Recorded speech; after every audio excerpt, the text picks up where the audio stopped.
अस्सलाम वालेकुम। उम्मीद है आप खैरियत से होंगे।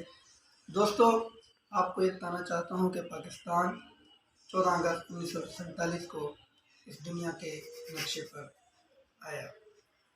दोस्तों, पाकिस्तान बनते वक्त जिन लोगों ने अपनी कुर्बानियाँ दी और जिन लोगों ने अपना धन मन तन सब कुछ कुर्बान किया, आज हम उनको छोड़कर 14 अगस्त के दिन सिर्फ खाली जंगियाँ लगाकर और खाली बाजा बजाकर अगर हम ये कहें कि हमने 14 अगस्त और उन लोगों की कुर्बानियों का हक अदा कर दिया, तो बिल्कुल ही नहीं किया। पाकिस्तान बनाने वाले वो अजीम लोग, वो अजीम बहनें, वो अजीम माएँ जिन्होंने अपना तन मन धन सब कुछ कुर्बान कर दिया। इल्ला ये कि जब हिंदुस्तान से वो लोग हिजरत करके आ रहे थे पाकिस्तान, तो रास्ते में उनके सफ़र में उनको कितनी तकलीफ़ें उठानी पड़ी। कुछ लोग अपने रिश्तेदार साथ लाए, कुछ लोग अपने रिश्तेदार वहाँ छोड़ गए, कुछ लोग अपने बच्चे छोड़ गए।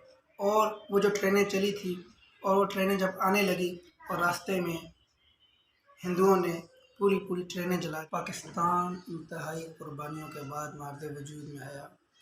सिर्फ ये नहीं कि ये टुकड़ा हिंदुस्तान से अलग हुआ, बल्कि ये टुकड़ा हासिल करने के लिए उलमाए कराम ने भी अपनी कुर्बानियाँ पेश की और 1857 की जंग आज़ादी के बाद अंग्रेज़ को यहाँ से भगाने पर मजबूर किया।